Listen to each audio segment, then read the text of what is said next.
chers frères et sœurs, chers amis, chers visiteurs, chers amis qui nous suivez sur l'Internet, je suis heureux de vous souhaiter une chaleureuse et fraternelle bienvenue pour le culte de ce sabbat matin. Ce sabbat est spécial. Nous nous rappelons la Réforme, la jubilée de la Réforme, un événement majeur avec un impact majeur. Et je vais laisser la parole au doyen de la faculté adventiste de théologie, Luca Maruli, qui va nous introduire à ce que nous allons vivre ce matin. Merci Daniel. L'année 2017 est l'année du jubilé de la Réforme, 12 mois jalonnés d'événements régionaux, nationaux et à l'échelle planétaire. L'Église du campus adventiste du Salève et la faculté de théologie sont heureuses, elles aussi, de pouvoir organiser un programme spécial, un programme qui veut marquer les 500 ans de la Réforme protestante. Pourquoi ? Parce que c'est l'occasion pour nous tous, sous le signe de la fraternité, pour réfléchir ensemble sur les valeurs de la Réforme, le sens, le but, la noblesse de l'appel que nous avons reçu.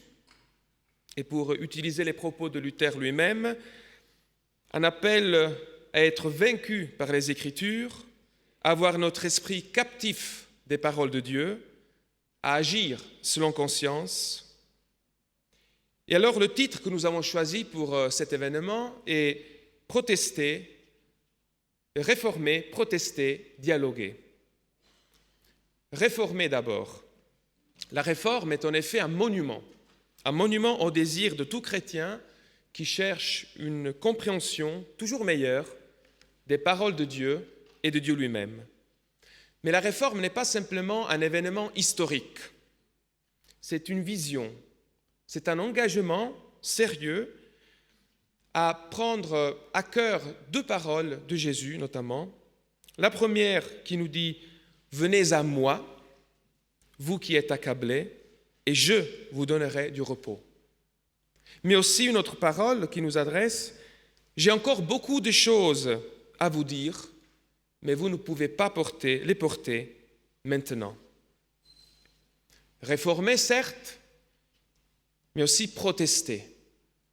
Pour réformer, il faut parfois protester. Oui, protester contre toute institution humaine qui réclame une autorité absolue et toute puissante sur notre conscience, sur notre liberté, sur la parole de Dieu elle-même. Réformer, protester, certes, mais dialoguer également. Il faut dialoguer avec les nouvelles générations. Hier soir, Luther et une jeune fille de notre siècle ont essayé de dialoguer, ont tenté l'expérience avec des résultats interpellants. Il faut dialoguer entre chrétiens, car il est impensable de se réclamer de Dieu et de son Christ et de nier la liberté de conscience et le désir de fraternité qui nous anime. Il faut aussi dialoguer avec les autres religions et avec les non-croyants, car c'est un moyen puissant pour la promotion de la paix, de la tolérance et pour la lutte contre la xénophobie, le terrorisme et l'indifférence. C'est alors que le dialogue devient accueil responsable, accueil désintéressé, accueil fraternel. Cette matinée est organisée en deux parties. Dans un premier temps, le professeur d'histoire de la faculté adventiste de théologie, Rivan dos Santos, va nous proposer des réflexions autour de la réforme. Et pendant la deuxième partie de la matinée, 5 théologiens vont proposer à leur manière 5 thèses pour l'Église d'aujourd'hui.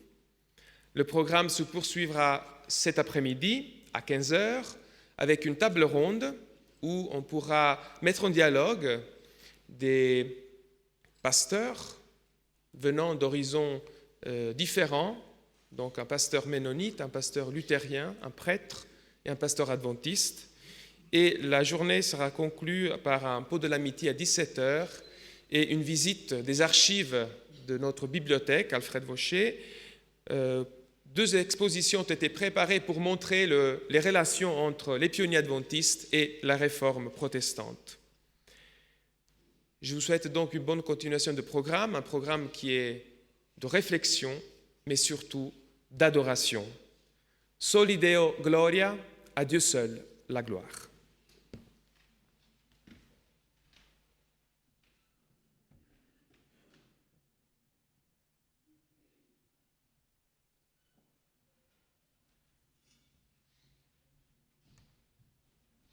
Bonjour à tous.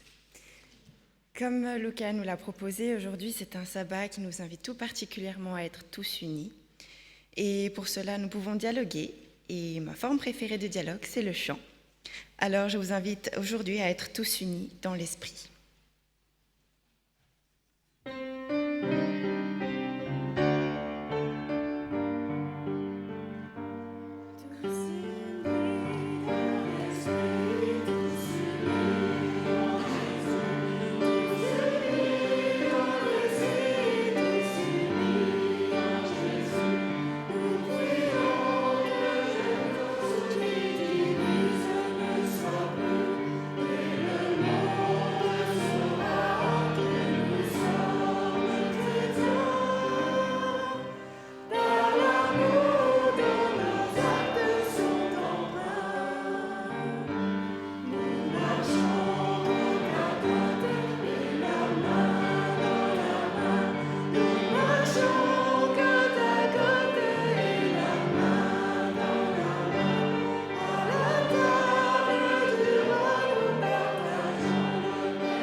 Prions ensemble.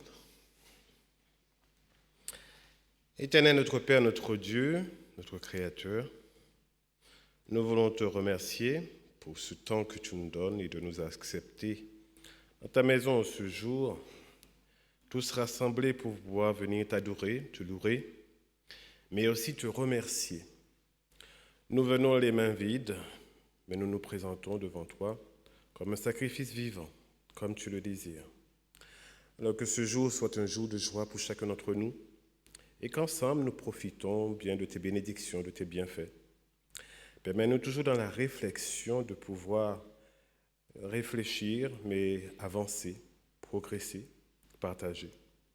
C'est pourquoi nous déposons cette nouvelle journée de sabbat entre tes mains et nous te demandons que sur chacun d'entre nous soit ton esprit afin que nous puissions comprendre ta voix, ta volonté. Merci d'avoir accompagné les hommes pendant tous ces siècles, ce qui prouve encore ton amour et ta patience, pour afin que nous puissions découvrir l'avenir que tu réserves pour chacun d'entre nous. Nous te bénissons ce jour, que ton nom soit glorifié et béni, et c'est en Jésus que nous te prions, et que toute la gloire te revienne au siècle des siècles. Amen.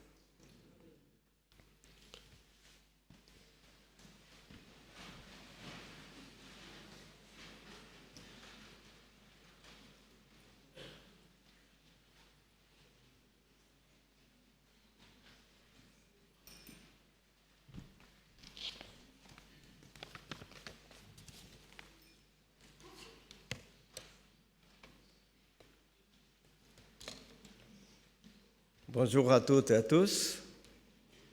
On m'a demandé de parler ce matin en quelques minutes sur les grandes lignes de la réforme de façon facile et aussi pertinente. Parce que lorsqu'on parle d'histoire, date, lieu géographique, nom de personne, ça part rapidement. Alors c'est ce que nous allons essayer de voir ce matin d'une façon différente, par des questions et par des réponses. On a organisé d'une façon chronologique dans l'histoire les questions qui sont les plus couramment posées à propos de la réforme. La première question, c'est est-ce que l'Église était vraiment si corrompue à l'époque de Luther? On va revenir tout à l'heure sur la question de Luther, son contexte, son époque. On a décidé depuis quelques siècles déjà de commémorer l'année 1517 comme le départ de la Réforme. Parce que c'est à ce moment-là que Luther, pas littéralement affiché, mais qu'il a préparé ses thèses pour discuter sur certaines questions qui, lui, en tant que professeur de théologie, voyait que l'Église ne pratiquait pas comme il fallait. Alors, la réponse,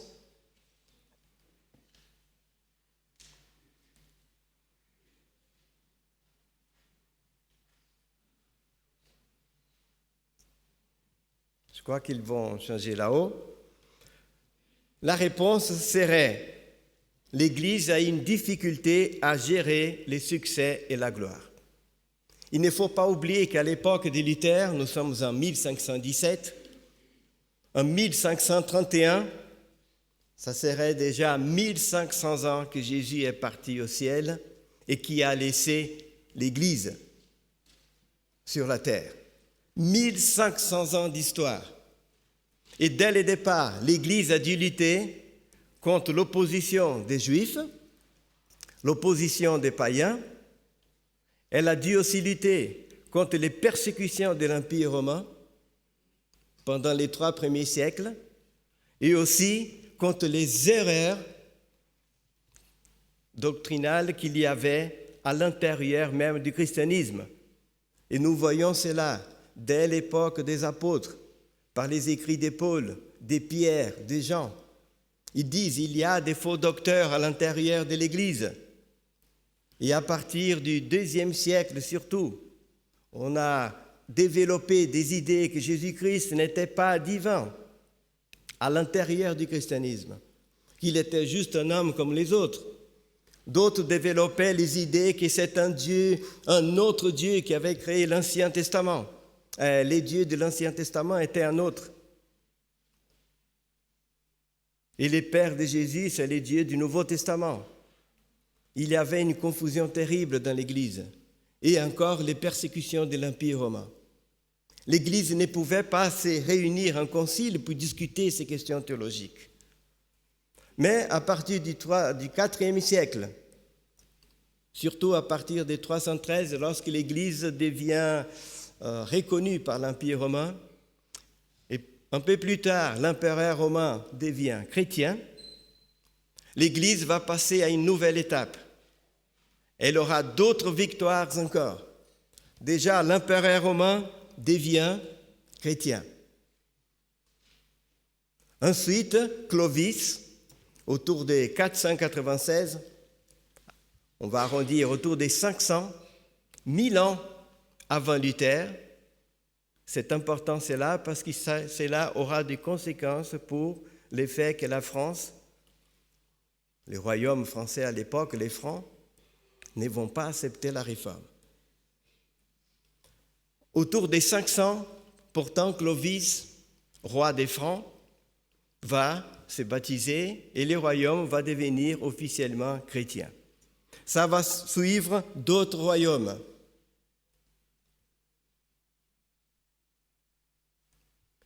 Ça va suivre la conversion d'autres royaumes et tout cela va donner de la puissance surtout à l'évêque de Rome. Aussi, les combats contre l'islam, qui, en partant de l'Arabie par l'Afrique du Nord, entrent en Europe par la péninsule ibérique. Mais au 8e siècle, ils sont refoulés par les armées franques qui, il faut aussi se souvenir, parce que cela aura des conséquences aussi pour la réforme en France, avec les baptêmes de Clovis, le royaume franc va devenir la fille aînée de l'Église. Aujourd'hui encore, la papauté considère la France la fille aînée de l'Église, parce que c'est le premier royaume qui est devenu chrétien en Europe. Et tous les rois, Pépin le Bref, Charlemagne, tous les autres rois qui vont suivre jusqu'à la Révolution française vont toujours défendre, être un appui pour la papauté. Les rois francs vont même sauver à plusieurs reprises la papauté contre les barbares. Alors il y a une liaison très forte et très intime entre les royaumes francs, qui va donner la France, et la papauté. Et tout cela va faire de sorte que l'Église va se fortifier peu à peu. Ensuite, au même moment, l'Église est en train de partir très loin avec l'évangélisation. Il ne faut pas se concentrer seulement sur les parties négatives. Il y a des abus, mais aussi l'Église travaille. Et d'ailleurs, nous voyons cela dans les livres de l'Apocalypse. Il y a même l'interprétation adventiste et d'autres qui font des 7 lettres de l'Église de l'Apocalypse, 7 périodes de l'Église.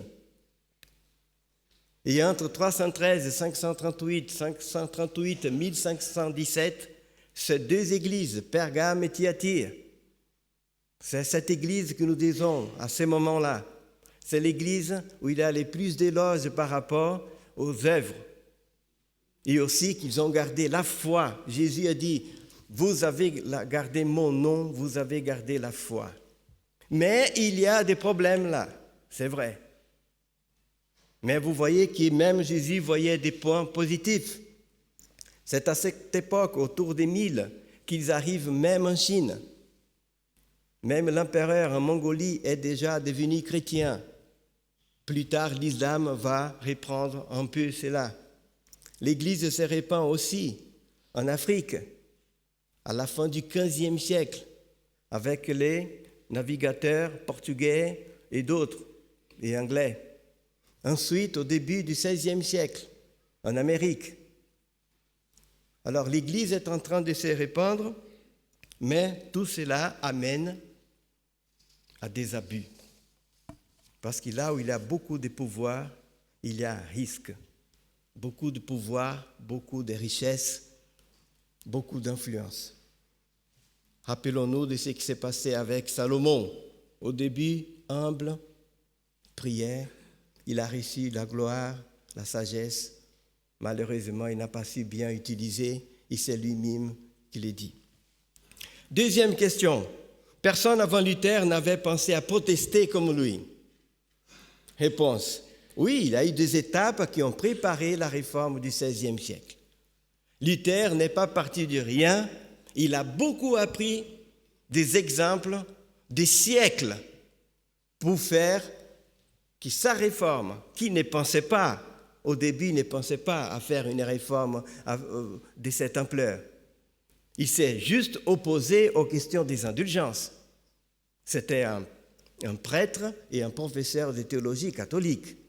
Mais la chose a pris après avec des dizaines d'années. Mais au départ, il ne pensait que faire une petite réforme théologique. Mais il a compris, aucune réforme ne peut progresser si elle ne respecte certaines règles. C'est ce que nous allons voir à la fin. Dieu travaille, mais il a décidé de travailler avec des êtres humains, avec notre liberté.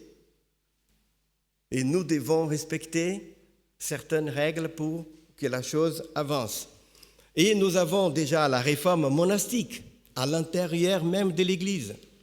Vous voyez, au Xe siècle, à Cluny et à Brogne et à d'autres endroits, ils ont essayé de réformer parce qu'il y avait beaucoup de corruption. Et beaucoup de papes ont fait aussi des réformes.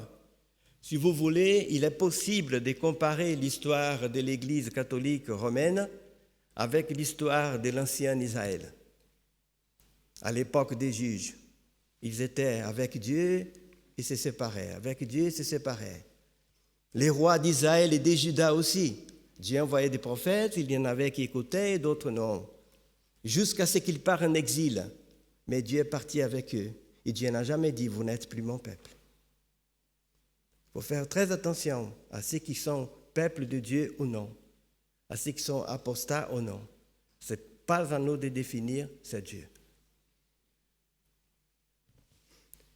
Qu'est-ce qui va se passer? Il y a un mouvement cathare à la même époque, parce que c'est l'époque où l'Église a le plus de force et de puissance et aussi de certains abus. Les cathares ne vont pas réussir. Pourquoi? Parce qu'ils avaient aussi des erreurs théologiques. Ils disaient que Jésus-Christ n'est pas fils de Dieu éternel. Alors l'Église ne pouvait pas supporter cela. Ils ont été persécutés et ils n'ont pas réussi à faire une réforme qu'ils voulaient du comportement de l'Église. Ensuite vient le mouvement vaudois d'un Lyonnais, Pierre Valdo, un simple commerçant qui lisait la Bible. L'imprimerie n'existait pas encore, mais il lisait certaines parties de la Bible. Il a dit, mais ce n'est pas possible, l'Église vit dans une richesse avec des abus. Ce n'est pas ça l'Évangile. Il a voulu aussi, pas faire une réforme, mais dire aux gens, ce n'est pas comme ça qu'il faut faire. Ce n'est pas simplement aux prêtres d'apporter l'Évangile. Nous sommes tous prêtres aussi. Et l'Église catholique, universelle et romaine, n'a jamais voulu que tout le monde puisse faire la prédication de l'Évangile, ni que tout le monde puisse lire la Bible. Et nous devons faire attention de dire, voilà, parce qu'il voulait contrôler la pensée des gens. Ce n'est pas cela. L'Église a toujours lutté contre les hérésies. Et plus on lisait, plus on avait les textes, et plus chacun partait dans un sens. Alors ils ont dit, maintenant, seulement les prêtres, les professionnels, nous allons expliquer. Vous, les peuples, vous pratiquez la foi, vous faites de bonnes œuvres aux autres et laissez l'explication de la parole à nous pour éviter de partir dans tous les sens. Entre parenthèses, ce qu'ils vont dire à propos des protestants après. Ah, vous avez dit que tout le monde pouvait être prêtre, que tout le monde peut enseigner la Bible. C'est pour ça que vous êtes divisés entre vous dès le départ, et chaque jour davantage. Et maintenant, évangélique, pentecôtiste, et on n'arrête plus, parce que tout le monde chez vous peut enseigner. C'est une critique qu'ils font encore aujourd'hui à cause de ces dangers-là. Ce n'est pas simplement avec la simplicité de dire qu'ils veulent contrôler les gens, justement pour les manipuler.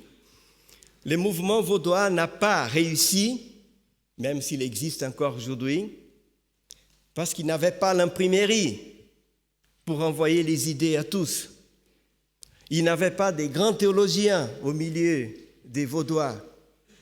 C'est une réforme théologique, ce n'est pas simplement une réforme spirituelle. C'est vrai que Dieu envoyait des prophètes simples pour envoyer des messages au roi à l'époque d'Israël. Mais c'était des visions et des messages ponctuels. Ce n'était pas pour discuter de la théologie, si Baal était Dieu ou non. Il n'y avait pas de discussion, ils étaient messagers du Seigneur.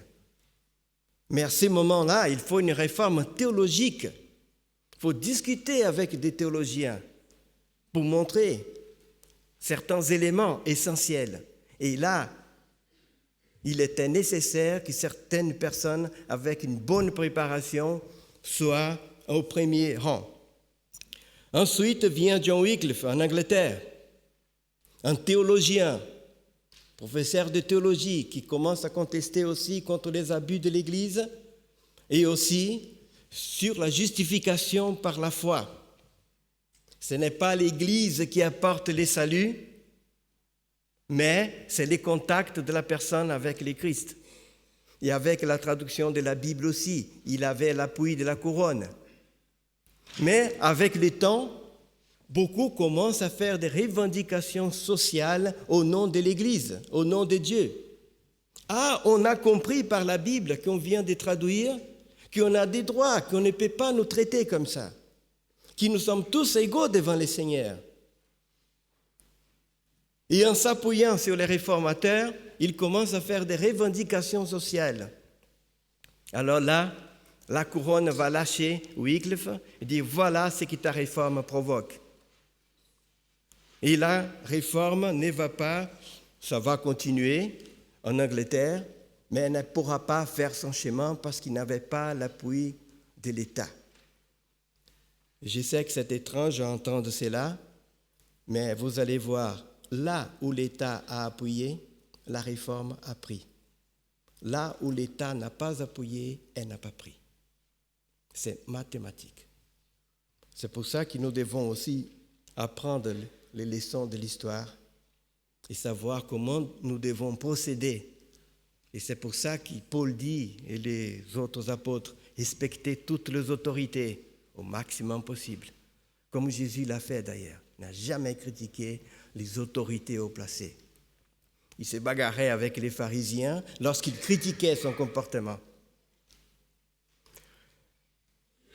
Ensuite vient Jan Hus, ou Jan Hus, dans l'actuelle République tchèque, aussi un théologien.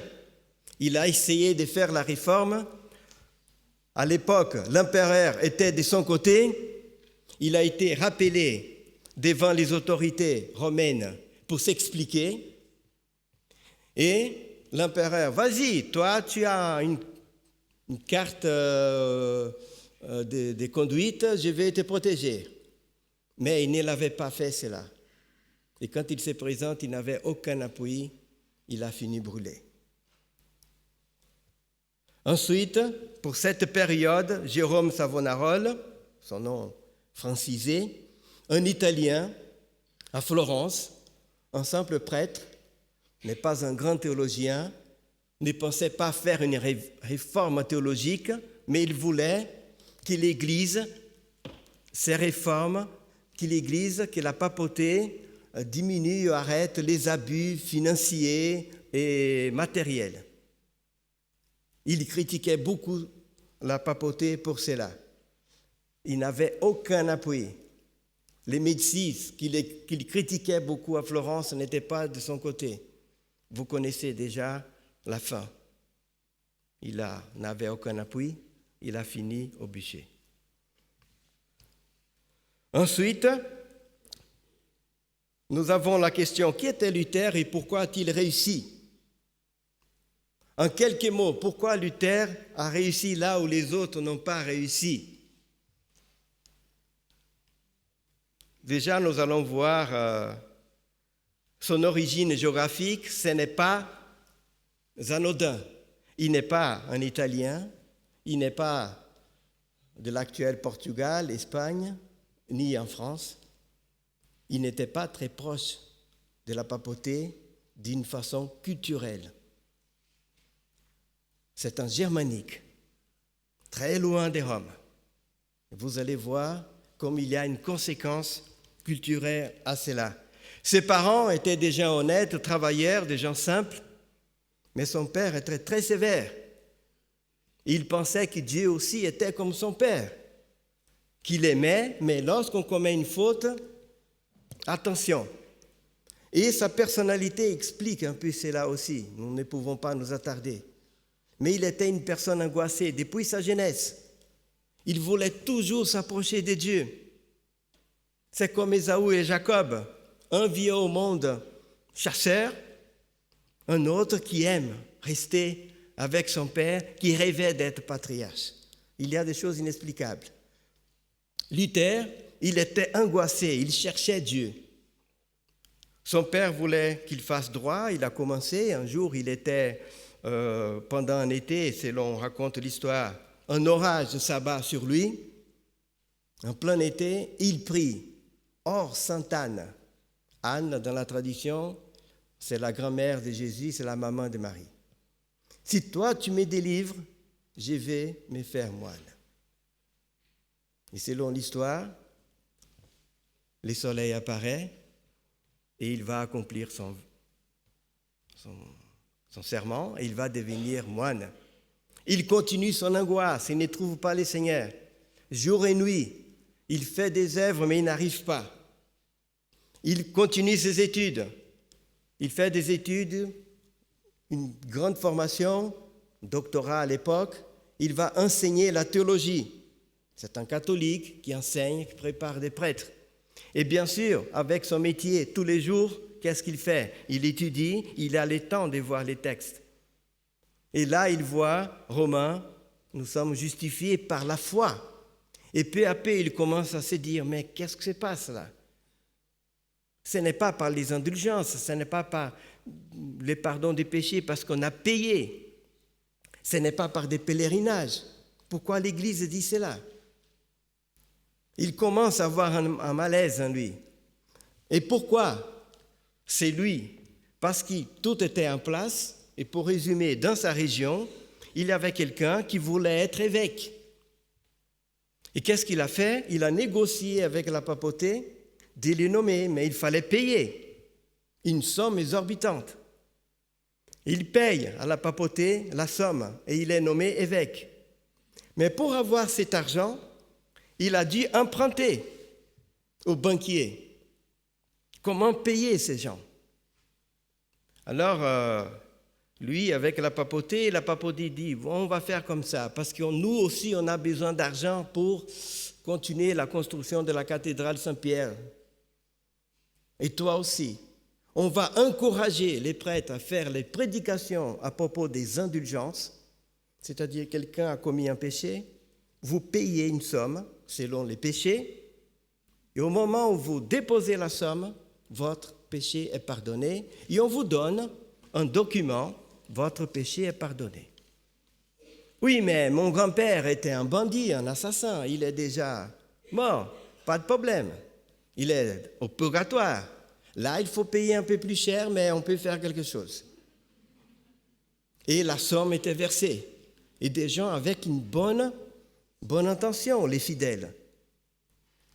Il y en avait même qui payaient pour toute l'année déjà les péchés. Alors vous voyez, et Luther, qui était un professeur, qui voyait cela, il dit, mais je ne peux pas, les gens sont innocents. Et tout cet argent récolté, moitié était pour la personne qui avait acheté sa charge, pour payer la banque, et moitié partait à Rome, pour la cathédrale. Et Luther était mal à l'aise de voir cela. On ne parlait plus que d'indulgence, surtout dans sa région.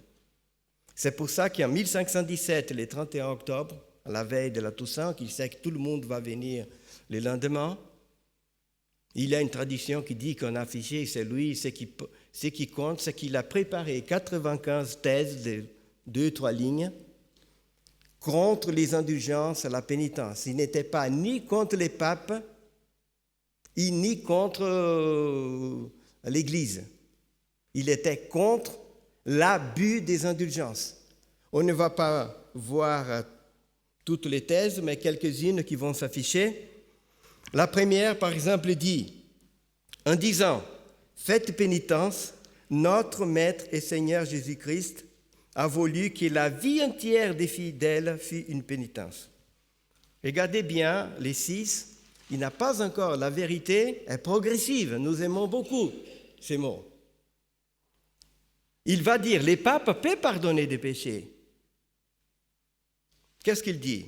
Les papes ne peuvent remettre aucune peine autrement qu'en déclarant et en confirmant que Dieu l'a remise, à moins qu'il ne s'agisse des cas à lui réservés. Celui qui méprise son pouvoir dans ces cas particuliers reste dans son péché. La 7. Dieu ne remet la culpe à personne sans l'humilier, l'abaisser devant un prêtre, son représentant. Comme les choses vont changer après, comme nous le savons. 37. Tout vrai chrétien, vivant ou mort, participe à tous les biens de Christ et de l'Église par la grâce de Dieu et sans les lettres d'indulgence. Et la dernière, comme exemple, 38. Néanmoins, il ne faut pas mépriser la grâce que les papes dispensent, car elle est, comme je l'ai dit, une déclaration du pardon de Dieu. Selon Luther et même l'Église catholique, il faut le dire, l'Église catholique n'a jamais, pendant 2000 ans, dans sa théologie officielle, mis quelqu'un d'autre à la place du Christ. Ils ont mis des personnes devant pour nous apporter, pour nous amener au Christ, des intermédiaires. Mais ils n'ont jamais dit, c'est le pape qui sauve, c'est Marie qui sauve, c'est jamais, jamais, jamais. Il faut faire très attention à ne pas dire ce qu'ils n'ont jamais dit. À l'époque de Jésus, les sabbats étaient toujours les jours du Seigneur, mais Jésus critiquait ce que les pharisiens ont mis autour du sabbat. Ils voulaient nettoyer les sabbats, mais les sabbats étaient bons. Et d'ailleurs, quand la réforme va venir, Luther ne va jamais dire « c'est Jésus qui sauve ». Jamais. Ni Calvin, ni Zwingli, ce n'est pas l'accent qu'ils ont mis. Ils ont mis sur la justification, comment être sauvé. Pas par les œuvres, comme insistait l'Église, mais par la grâce. Mais les saluts en la personne de Jésus-Christ, ça a été l'Église catholique romaine, il faut donner à César ce qui est à César, grâce à la puissance de l'empereur qui a imposé cela dès avant que l'Église soit officielle au IVe siècle. C'est toujours l'Église catholique romaine, parce qu'ils avaient le pouvoir de l'empereur et des rois plus tard, qu'ils ont imposé la croyance que Jésus-Christ est Fils de Dieu éternel. Ce que la réforme va venir, c'est de réparer d'autres choses.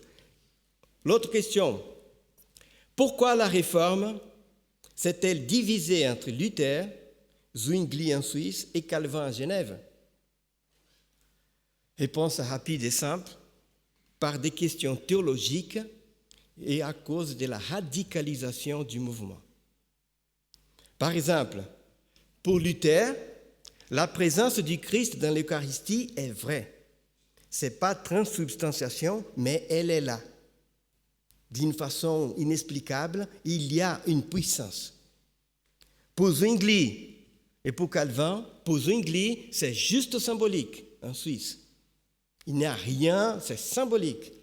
Pour Calvin, c'est entre Zwingli et Luther. Ce n'est pas symbolique, ce n'est pas tout. Voilà. Et la question de la prédestination, que Luther ne s'occupait pas, mais qui pour Zwingli et surtout pour Calvin, c'était essentiel.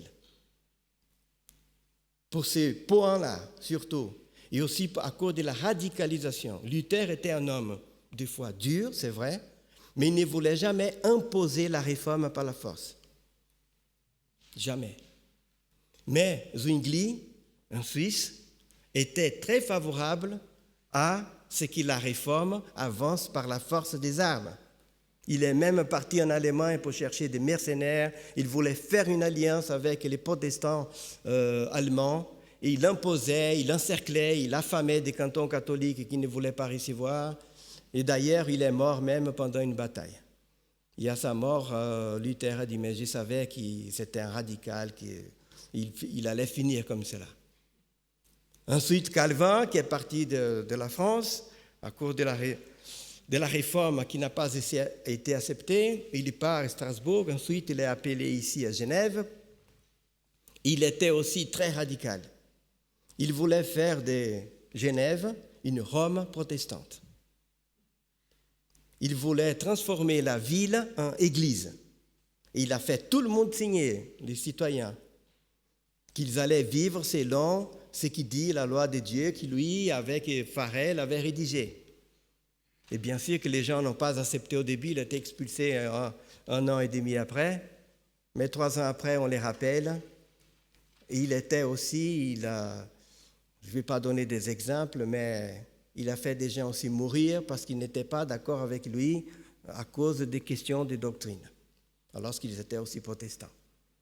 Alors Luther n'était pas d'accord, et pour ces points-là, la réforme ne s'est jamais mise ensemble.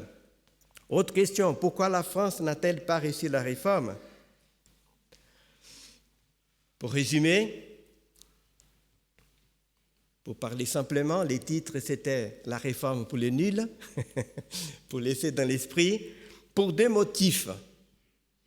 On peut mettre d'autres aussi, mais les plus simples à comprendre. Déjà, par maladresse de certains protestants. On dit que des affiches qui sont parties de la Suisse sont arrivées à Paris. Les rois étaient sympathisants de la Réforme. On dit qu'un tiers de la France était déjà du côté de la Réforme. Même la sœur du roi avait ouvert les portes du Louvre pour laisser les protestants faire des prédications. Il avait des gens à la cour qui étaient déjà protestants, amis du roi. Tout allait bien. Un jour, les rois se lèvent le matin et c'est affiché, on appelle l'affaire des placards, on a placardé sur la porte de sa chambre une affiche avec des insultes contre la foi catholique et la messe, en disant que la messe, c'est un culte au diable, voilà, des choses vraiment très très fortes. Il y a des insultes contre l'Église catholique romaine. Alors, ces rois-là, nous sommes en 1534. Depuis Clovis, depuis 1000 ans, ces rois-là sont les bras droits de l'Église. C'est ces rois-là qui ont défendu la papauté. C'est ces rois-là qui ont défendu même le christianisme en Europe. Il ne faut pas nier. Et insulter une foi qui a 1000 ans de tous ses ancêtres. Alors il a été brusqué, il a dit maintenant c'est fini, les protestants sont allés trop loin. Il a dit le protestantisme ici c'est interdit. Et là va démarrer les guerres des religions qui c'est à la Révolution française, plus de 200 ans après, que les révolutionnaires vont donner finalement la liberté des cultes. Bien sûr qu'ils ont été travaillés aussi par la Réforme sans qu'ils le sachent. Mais jusqu'à la Révolution française, il y avait des guerres de religions protestants et catholiques.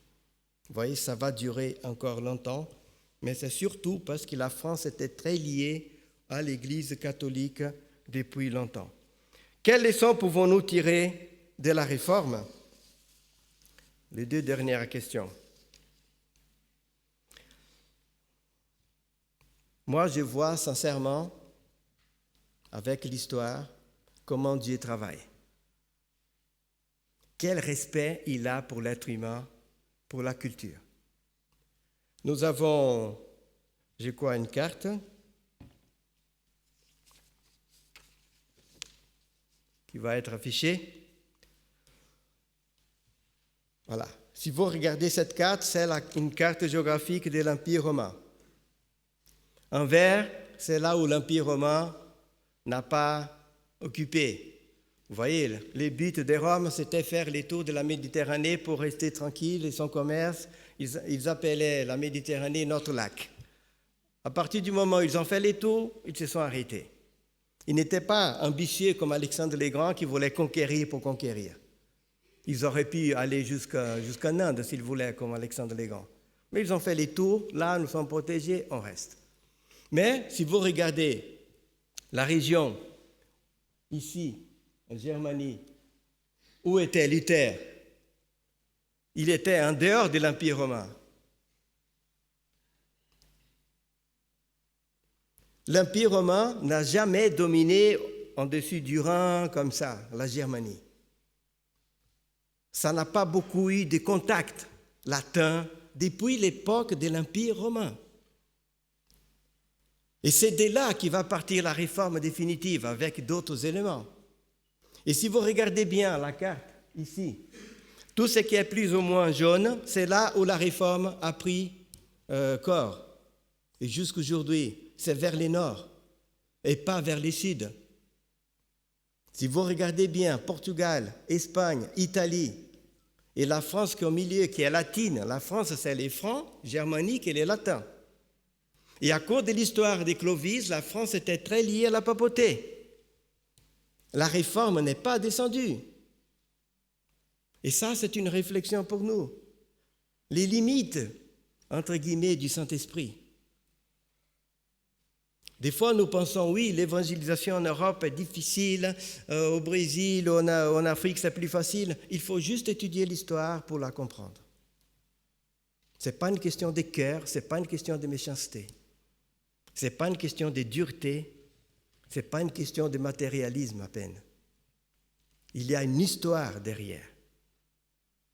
Et là, le Saint-Esprit, quand vous serez aussi pasteur, j'ai dit à mes étudiants d'église multinationale, ne pensez pas que nous pouvons tous adorer de la même façon, avec la même conception. Et c'est les défis que nous avons de plus en plus. Et même au début, quand nous serons dans l'éternité, chacun va louer le Seigneur selon sa culture. Au moins, ce qui nous dit l'Apocalypse 7. Et j'ai vu devant les trônes des gens de toutes langues, peuples, nations, devant les trônes et qui chantaient. Si tout le monde était déjà nivelé avec la même langue, je n'aurais pas dit ça. C'est-à-dire qu'il a entendu. Je ne suis pas spécialiste de l'Apocalypse, il y en a Charlemagne et d'autres. Mais je m'aventure, comme laïque dans ce sens, à voir qu'il a entendu ces langues. Et après, on va voir ce que ça va donner. Alors, beaucoup de respect. C'est l'exemple que j'aime, c'est l'église de Jérusalem d'Antioche. Une, juive, une autre, avec mentalité hellénistique. C'est de là que va partir Paul pour évangéliser les non-circoncis. Parce que les Juifs n'arrivaient pas à avoir cette conception. Et Dieu ne les a pas forcés. Alors, pour moi, c'est une grande leçon déjà. Une autre question, les relais pour l'aboutissement de la réforme. Luther est l'aboutissement. Non, excusez-moi, voilà, relais pour aboutissement. Luther, il a appris, tiens, si je n'ai pas un protecteur, si l'État n'est pas de mon côté, ça ne va pas marcher. Alors, il a eu Frédéric de Saxe qui l'a protégé, qui l'a caché lorsque l'Église voulait les prendre. C'est lui son protecteur. Et un jour, les paysans, comme à l'époque de Wycliffe, ont commencé à faire des revendications. Ils ont lu la Bible que Luther venait de traduire. Ils ont lu des livres de Luther. Luther était l'homme le plus lu en Allemagne pendant une 50aine d'années. Un tiers de tout ce que l'Allemagne, à l'époque, l'Empire germanique, produisait de littérature était Luther. De 900 000 publications qu'il avait par an à l'époque, 300 quelques mille, c'était Luther. Il écrivait beaucoup, les gens ont lu, surtout de l'égalité, de la liberté. Et les paysans vont dire, waouh, on a les droits alors. Ils ont fait des revendications simples. Mais les seigneurs n'ont pas voulu. Ils commencent une guerre. Et Luther va se mettre du côté de qui? Selon vous? Du côté de qui il va se mettre? Il a appris, si je me mets contre l'État, il va dire, c'est ta faute, c'est à cause de toi, de tes idées. Et la réforme n'avancera plus. Aujourd'hui, nous dirons, oui, mais c'est l'énervé, même si les autres ne veulent pas, on y va. Il faut voir si Jésus a toujours agi comme cela. C'est notre exemple. Lorsqu'on a arrêté son cousin, la Bible dit, il est parti en Galilée. Mais lorsque le bon moment est arrivé, il a dit, maintenant on va à Jérusalem. Je serai arrêté, mais c'est le moment. Alors, il a appris, il s'est mis du côté de l'État. Il a dit, il écrit d'une façon tellement dure que je ne vais même pas citer ici, qu'il fallait sévir et même tuer tous ces gens-là. Et plus de 300 000 ont été tués. Là où la réforme a eu un bras, elle a appris. Les atouts pour la réussite de la réforme, formation théologique poussée de réformateurs, parce que c'était une réforme théologique. Si c'était spirituel, Dieu aurait pu appeler une personne plus simple. Mais là, c'était une réforme théologique. Tous, Calvin, Zwingli, Luther, avaient une formation pour discuter des théologies avec les théologiens catholiques. Des écrivains, ils écrivaient, ils traduisaient la Bible. C'était des hommes d'une grande érudition. L'imprimerie, ça n'existait pas. Le travail du temps aussi, c'est la Révolution française. Travailler par la réforme qui a donné la liberté à l'être humain. Vous voyez comment les choses se passent peu à peu. Dernière question. La Réforme a-t-elle influencé positivement l'Église catholique? Il suffit d'ouvrir les catéchismes romains et de voir ce qu'ils disent à propos du salut de Jésus-Christ. Et j'ai choisi quelques extraits pour vous parce qu'à mon avis, c'est important. Il ne faut jamais oublier, ils n'ont jamais, depuis les apôtres, ils n'ont jamais lié les saluts en Jésus-Christ. C'est toujours lui le dernier. Ils ont mis des saints, des gens devant. Mais ce que la Réforme a fait, c'est nettoyer. Et eux aussi, ils ont fait une réforme. Concile des 30, 1545, 68. Ils ont renvoyé les prêtres indignes.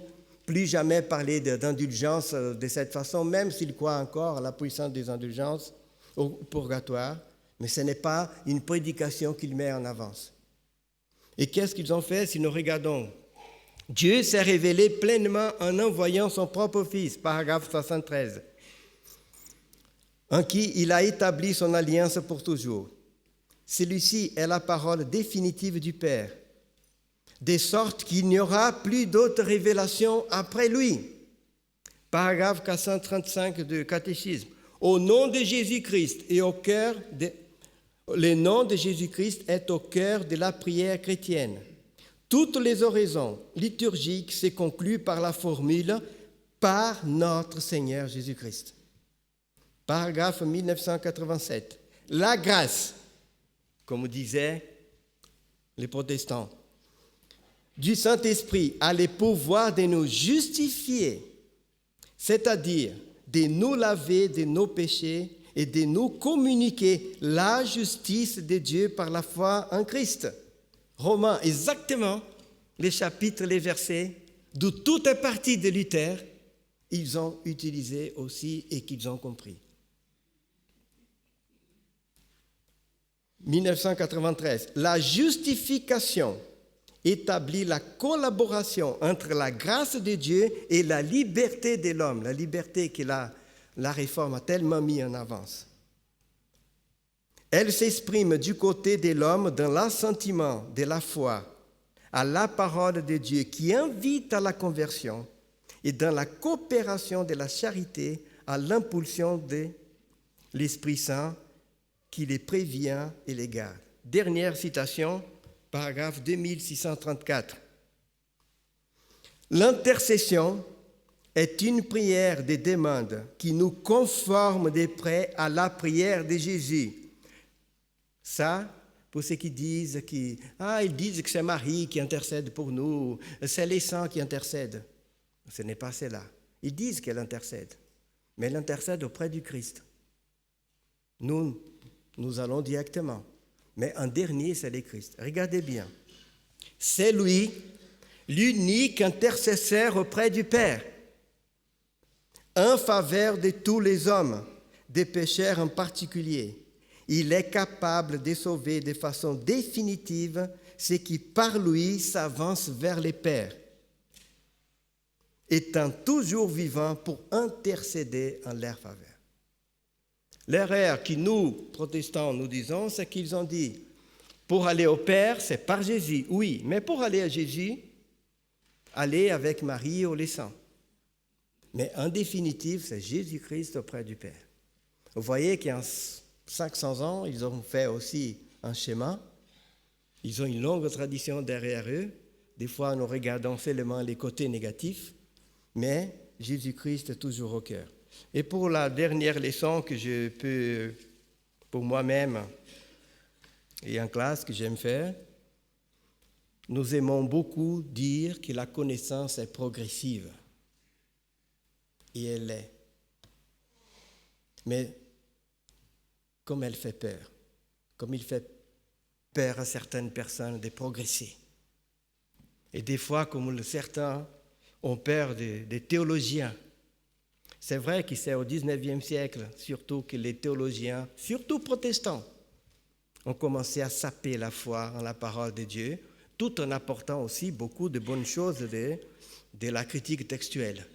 Alors l'Église se méfie de plus en plus. Mais là, nous devons faire très attention. Nous sommes aussi issus des pionniers qui ont mis en place par le Saint-Esprit notre mouvement. Et comme la réforme qui a continué et qui aujourd'hui encore doit avancer, nous ne devons pas non plus, c'est la leçon de l'histoire, avoir peur de progresser. Toute la question est comment progresser, à quel rythme, tout en respectant la mentalité de chacun. N'oubliez jamais la carte qui était là. La réforme n'est pas descendue dans les pays latins parce que leur culture ne permettait pas. Et Dieu a accepté cela. Et pourtant, c'est les pays catholiques qui ont évangélisé toute l'Amérique, du Mexique à la Patagonie. Et aujourd'hui, là où nous avons les plus grands nombres d'adventistes au monde, c'est dans les pays catholiques, qui étaient catholiques. Alors que Dieu puisse nous bénir et nous encourager à tirer des leçons de l'histoire, et surtout pour nous, ici, du respect de la culture, de la mentalité et de la vitesse de chacun. Merci pour votre attention.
Sweet anointing in the sanctuary. There is a stillness in the atmosphere. Come and lay down the burdens you have carried, for in the sanctuary, God is here. There is a sweet anointing in the sanctuary. There is a stillness in the atmosphere. Come and lay down the burdens you have carried, for in the sanctuary,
cette atmosphère. Viens déposer les fardeaux que tu portes dans le sanctuaire, car Dieu est là.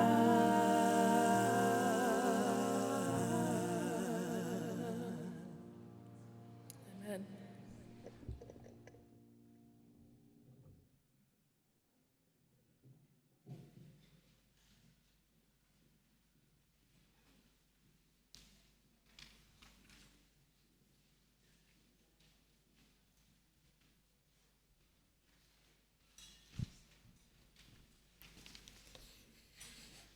Alors, après ce chant qui nous invite à venir déposer nos fardeaux dans le sanctuaire, je vous invite à dire au Seigneur que nous sommes là. Peu importe ce qui nous est arrivé cette semaine, peu importe ce que nous avons sur le cœur, nous sommes là avec tout ce que nous avons à lui offrir. Nous voici, Seigneur. Je vous invite à vous lever.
On reprend, nous voici, Seigneur.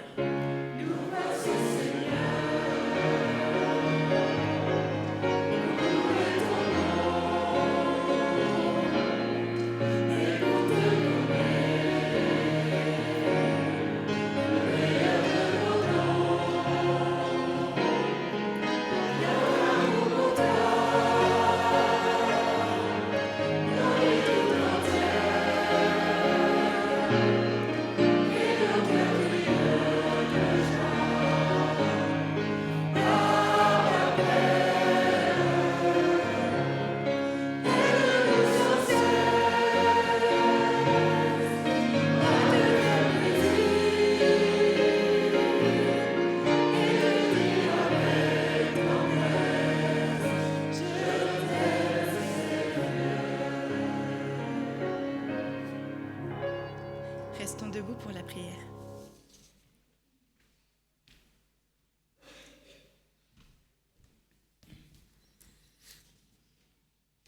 Nous prions avec une prière de Luther. Notre Dieu, nous sommes sûrs que tu es vrai et que tu ne mens jamais. Permets que nous demeurions fermes dans la foi et que nous ne cédions pas au doute. Non parce que notre prière est bonne, mais parce que toi, tu es la vérité. Notre Père, encourage et fortifie par ta sainte parole les hommes et les femmes faibles que nous sommes. Nous avons souvent de la peine à accepter ta volonté pour nous. Donne-nous la force d'être obéissants pour ne pas succomber à la tristesse. Enseigne-nous, ô Père, à ne pas nous confier en nous-mêmes ou en nos belles entreprises, mais à tout attendre de ton infatigable bonté. Que la tristesse de vivre souvent en désaccord avec ta volonté ne nous submerge pas, mais plutôt que ta miséricorde s'étende à toute notre vie et la fertilise. Amen. Je vous invite à vous asseoir.